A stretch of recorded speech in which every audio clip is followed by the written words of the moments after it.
ನಾರಾಯಣಂ ಸುರಗುರುಂ ಜಗದೇಕನಾಥಂ ಭಕ್ತಪ್ರಿಯಂ ಸಕಲಲೋಕನಮಸ್ಕೃತಂ ಚ ತ್ರೈಗುಣ್ಯವರ್ಜಿತಮಜಂ ವಿಭುಮಾದ್ಯಮೀಶಂ ವಂದೇ ಭವಗ್ನಮರಾಸುರ ಸಿದ್ಧವಂದ್ಯಂ ವ್ಯಾಸಂ ವಸಿಷ್ಠನಪ್ತಾರಂ ಶಕ್ತೇಃ ಪೌತ್ರಂ ಅಕಲ್ಮಷಂ ಪರಾಶರಾತ್ಮಜಂ ವಂದೇ ಶುಕತಾತಂ ತಪೋನಿಧಿಂ. ಶ್ರೀ ಗುರುಭ್ಯೋ ನಮಃ. ಹರಿ ಓಂ. ವಿಷ್ಣು ಸಹಸ್ರನಾಮದ ಮೊದಲನೆಯ ಶ್ಲೋಕದ ಚಿಂತನೆಯನ್ನು ನಾವು ಮಾಡಿದ್ದೇವೆ. ಈಗ ಎರಡನೆಯ ಶ್ಲೋಕದಲ್ಲಿ ಬರುವ ಅನೇಕ ನಾಮಗಳ ಚಿಂತನೆಯನ್ನು ಇವತ್ತು ಮಾಡಬೇಕು. ಎರಡನೆಯ ಶ್ಲೋಕ ಈ ರೀತಿಯಾಗಿ ಇದೆ. ಪೂತಾತ್ಮ ಪರಮಾತ್ಮ ಚ ಮುಕ್ತಾನಾಂ ಪರಮಾಗತಿ ಅವ್ಯಯಃ ಪುರುಷಃ ಸಾಕ್ಷಿ ಕ್ಷೇತ್ರಜ್ಞೋಕ್ಷರ ಏವ ಚ. ಭಗವಂತನ ಅನೇಕ ನಾಮಗಳ ವಿಷಯವನ್ನು ಈ ಶ್ಲೋಕ ಒಳಗೊಂಡಿದೆ. ಪೂತಾತ್ಮ, ಪರಮಾತ್ಮ ಮತ್ತು ಮುಕ್ತಾನಾಂ ಪರಮಾ ಗತಿ, ಅವ್ಯಯಃ, ಪುರುಷಃ, ಸಾಕ್ಷಿ, ಕ್ಷೇತ್ರಜ್ಞಃ, ಅಕ್ಷರಃ, ಹೀಗೆ ಈ ಎಲ್ಲ ಹೆಸರುಗಳ ಚಿಂತನೆಯನ್ನು ಈ ಶ್ಲೋಕ ಮಾಡಿಸಿಕೊಡ್ತಾ ಇದೆ. ಮೊದಲನೆಯ ಭಗವಂತನ ನಾಮ ಈ ಶ್ಲೋಕದಲ್ಲಿ ಪೂತಾತ್ಮ ಅಂತ ಹೇಳಿ. ಪೂತ ಅಂದರೆ ಪವಿತ್ರವಾದದ್ದು ಅಂತ ಅರ್ಥ. ಪೂತ ಆತ್ಮನಃ ಜೀವ ಯಸ್ಮಾತ್, ಆ ಅರ್ಥ ಒಂದು. ಸಾಮಾನ್ಯವಾಗಿ ನಾವು ತಿಳಿದುಕೊಳ್ಳುವುದಾದರೆ ಆತ್ಮ ಅನ್ನೋದಕ್ಕೆ ಚೇತನ, ಅತ್ಯಂತ ಪರಮ ಪವಿತ್ರವಾದ ಚೇತನ, ಪ್ರಕೃತಿಯ ಸಂಬಂಧ ಇಲ್ಲದೆ ಇರುವ ಅಪ್ರಾಕೃತವಾದ ಚೇತನ. ಅಂತಹ ಪ್ರಕೃತಿ ದತ್ತವಾಗಿ ನಮಗೆ ಕೆಲವು ದೋಷಾದಿಗಳು ಪ್ರಾಕೃತಿಕವಾಗಿ ನಮ್ಮ ದೇಹಕ್ಕೆ ಇರುತ್ತದೆ. ಹಾಗೆ ನಮ್ಮ ದೇಹದಂತೆ ಭಗವಂತನ ದೇಹ ಅಲ್ಲ.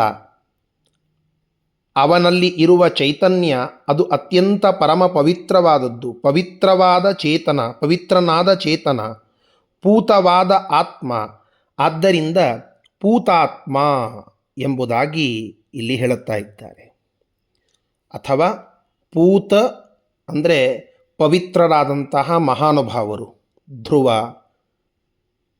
ಪ್ರಹ್ಲಾದರಾಜರು, ಇಂತಹ ಪರಮ ಪವಿತ್ರರಾದ ಮಹಾನುಭಾವರು, ಅವರಿಂದ ಪ್ರಾರಂಭ ಮಾಡಿಕೊಂಡು ಅನೇಕ ಸಂತ ಮಹಂತರವರೆಗೆ ನಾವು ಕಣ್ಣಾರೆ ನೋಡುವಂತಹ ನಮ್ಮ ಗುರುಗಳ, ತಂದೆ ತಾಯಿಗಳ ಪರಮ ಪವಿತ್ರವಾದಂತಹ ಸನ್ನಿಧಾನ, ಅವರಿಗೆ ಪಾವಿತ್ರ್ಯ ಸಿಕ್ಕಿದ್ದು ಭಗವಂತನ ಆ ಸನ್ನಿಧಾನದಿಂದ. ಹೀಗಾಗಿ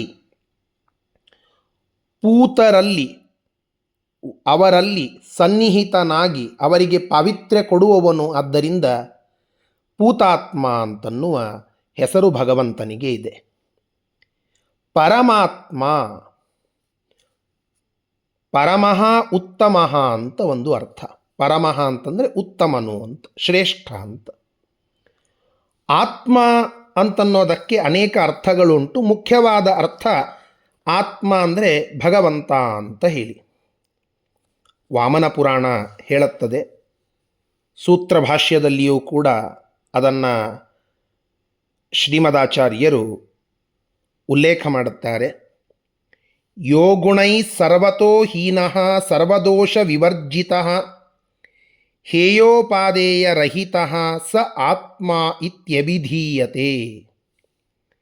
ಯಾರು ಪ್ರಾಕೃತಿಕವಾದ ಸತ್ವರಜಸ್ತಮೋ ಗುಣಗಳಿಂದ ಹೀನ ಅಂದರೆ ಅವುಗಳಿಲ್ಲದೇ ಇರುವವನಾಗಿದ್ದಾನೋ, ಎಲ್ಲ ದೋಷಗಳು ಯಾವನಲ್ಲಿ ಎಂದೂ ಬರುವುದಿಲ್ಲವೋ, ಯಾವುದೇ ರೀತಿಯಾದ ದೋಷಗಳು ಇಲ್ಲವೋ, ಎಲ್ಲ ದೋಷಗಳಿಂದ ದೂರನಾಗಿದ್ದಾನೋ, ಹೇಯೋಪಾದೇಯ ರಹಿತನಾಗಿದ್ದಾನೋ, ಅಂತಹ ಆ ಆತ್ಮ ಅಂತ ಅಂಥವನನ್ನು ನಾವು ಕರೀತೇವೆ. ಇದು ವಾಮನ ಪುರಾಣ ತಿಳಿಸುವಂತಹದ್ದು. ಸೂತ್ರ ಭಾಷ್ಯದಲ್ಲಿಯೂ ಬ್ರಹ್ಮಸೂತ್ರ ಭಾಷ್ಯದಲ್ಲಿಯೂ ಕೂಡ ಶ್ರೀಮದಾಚಾರ್ಯರು ಈ ಒಂದು ಶ್ಲೋಕವನ್ನು ಅಲ್ಲಿ ಉಲ್ಲೇಖ ಮಾಡಿದ್ದು. ಆತ್ಮ ಅನ್ನುವುದರ ಡೆಫಿನಿಷನ್ ಇದು. ಆತ್ಮ ಅಂದರೆ ವಿಷ್ಣು ಅಂತ ಅರ್ಥ. ಯಾಕೆಂದರೆ ಗುಣಗಳಿಂದ ಪೂರ್ಣ ವಿಷ್ಣು, ದೋಷಗಳಿಂದ ದೂರ ವಿಷ್ಣು. ಈ ಎರಡೂ ಗುಣಗಳು ವಿಷ್ಣುವಿಗೆ ಕೂಡುತ್ತದೆ. ಆದ್ದರಿಂದ ಆತ್ಮ ಅನ್ನೋದಕ್ಕೆ ಇಲ್ಲಿ ವಿಷ್ಣು ಅಂತ ಅರ್ಥ. ಪರಮನಾದ ಸರ್ವೋತ್ತಮನಾದ ವಿಷ್ಣು, ಅವನಿಗೆ ಪರಮಾತ್ಮ ಅಂತ ಅರ್ಥ, ಆ ಹೆಸರು. ಉತ್ತಮವಾದ ಆತ್ಮ ಅರ್ಥಾತ್ ಸರ್ವೋತ್ತಮನಾದಂತಹ ಭಗವಂತ. ಆದ್ದರಿಂದ ಪರಮಾತ್ಮ ಅಂತ ಭಗವಂತನನ್ನು ಕರೆಯುವುದುಂಟು. ಸತ್ಯಸಂಧತೀರ್ಥ ಶ್ರೀಪಾದಂಗಳವರು ವ್ಯಾಖ್ಯಾನವನ್ನು ಮಾಡುವಾಗ ಒಂದು ಅಪೂರ್ವವಾದ ಅರ್ಥವನ್ನು ಕೊಡುತ್ತಾರೆ. ಪರಾಚ ಸಾ ಮಾಚ ಪರಮ.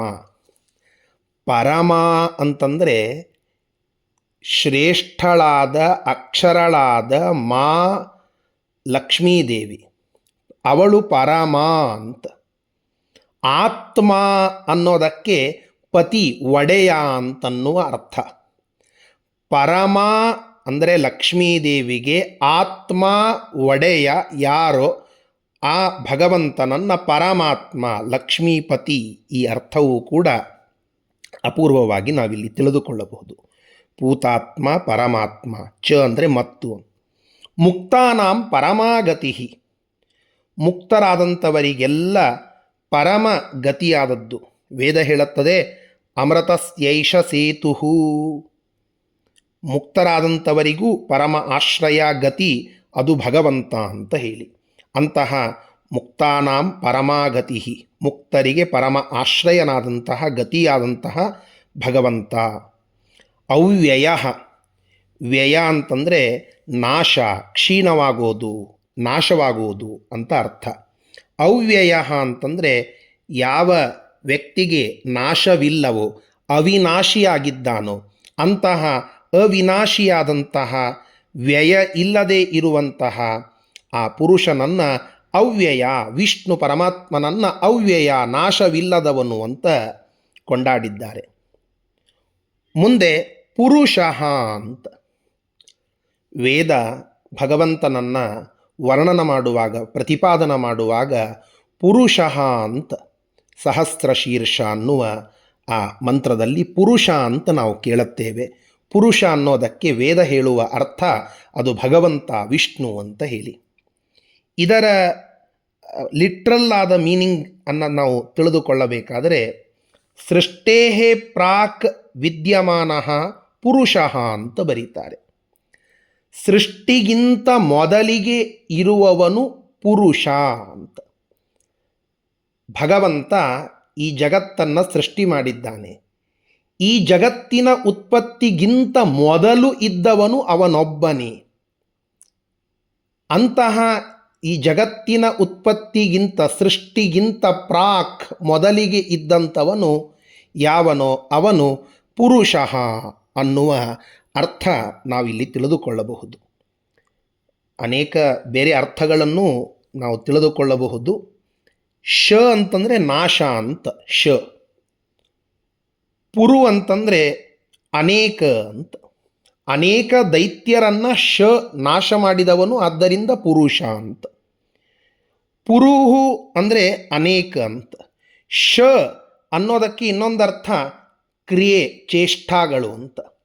ಸೃಷ್ಟಿ ಸ್ಥಿತಿ ಮೊದಲಾದ ಅನೇಕ ಚೇಷ್ಟಾಗಳನ್ನು ಮಾಡುವವನು, ಮಾಡಿಸುವವನು ಭಗವಂತ. ಆದ್ದರಿಂದಲೂ ಪುರುಷ ಅಂತ. ಒಟ್ಟಾರೆಯಾಗಿ ಪುರುಷ ಸೃಷ್ಟಿಗಿಂತ ಮೊದಲೇ ಇದ್ದು ಎಲ್ಲ ಜೀವರಲ್ಲಿ ಚೇಷ್ಟಾಪ್ರದನಾಗಿ ಇರುವಂಥವನು, ಅನೇಕ ರಾಕ್ಷಸರನ್ನು ಸಂಹಾರ ಮಾಡಿದವನು ಪುರುಷ ಎಂಬುದಾಗಿ ನಾವು ಚಿಂತನ ಮಾಡಬೇಕು. ಸಾಕ್ಷಿ. ಸಾಕ್ಷಾತ್ ಈಕ್ಷತೆ ಇತಿ ಸಾಕ್ಷಿ. ಎಲ್ಲ ಜೀವರ, ಇಡೀ ಜಗತ್ತಿನ, ಇಡೀ ಬ್ರಹ್ಮಾಂಡದ, ಇಡೀ ಸೃಷ್ಟಿಯ ಒಳಗೆ ಹೊರಗೆ ಹಿಂದೆ ಮುಂದೆ ಎಲ್ಲವನ್ನ ಸಾಕ್ಷಾತ್ತಾಗಿ ನೋಡುವವನು ಭಗವಂತ ವಿಷ್ಣು. ಆದ್ದರಿಂದ ಆ ಭಗವಂತನನ್ನು ಸಾಕ್ಷಿ ಅಂತ ಕರೀತಾರೆ. ನಮ್ಮೆಲ್ಲರ ಕರ್ಮಗಳನ್ನು ಹಿಡಿದು ಹಿಂದೆ ಆದದ್ದು, ಮುಂದೆ ಆಗುವುದು, ಈಗ ನಡೆಯುತ್ತಲಿರೋದು, ಇವೆಲ್ಲವನ್ನು ಸಾಕ್ಷಾತ್ತಾಗಿ ನೋಡುವವನು ಭಗವಂತ ವಿಷ್ಣು. ಆದ್ದರಿಂದ ಸಾಕ್ಷಿ ಅಂತ ಪರಮಾತ್ಮನನ್ನು ಕರೆಯುವುದುಂಟು. ಕ್ಷೇತ್ರಜ್ಞ ಅಂತ. ಕ್ಷೇತ್ರ ಅಂದರೆ ನಮ್ಮ ಶರೀರ. ಈ ಶರೀರದ ಒಳಗಡೆ ಇದ್ದು ಇದರ ಎಲ್ಲ ವ್ಯಾಪಾರಗಳನ್ನು ಚೆನ್ನಾಗಿ ತಿಳಿದುಕೊಂಡವನು ಭಗವಂತ. ನಮ್ಮ ಶರೀರದಲ್ಲಿ ಏನು ನಡೀತಾ ಇದೆ, ಏನು ಇಲ್ಲ ಇತ್ಯಾದಿಗಳು ವೈದ್ಯರಿಗೆ ಮಾತ್ರ ಗೊತ್ತು ಅಂತನ್ನೋದು ನಮ್ಮ ವಿಚಾರ. ಆದರೆ ವೈದ್ಯರಿಗೂ ನಿಲುಕದ ಅನೇಕ ಘಟನೆಗಳು ಏನು ದೇಹದಲ್ಲಿ ನಡೀತಾ ಇದೆಯೋ ಅವಾಂತರವಾಗಿ, ಅವ್ಯಕ್ತವಾಗಿ ಅದೆಲ್ಲವನ್ನು ತಿಳಿದಂಥವನು ನಮ್ಮ ಪರಮಾತ್ಮ. ಆದ್ದರಿಂದ ಅವನು ಕ್ಷೇತ್ರಜ್ಞ ಅಂತ.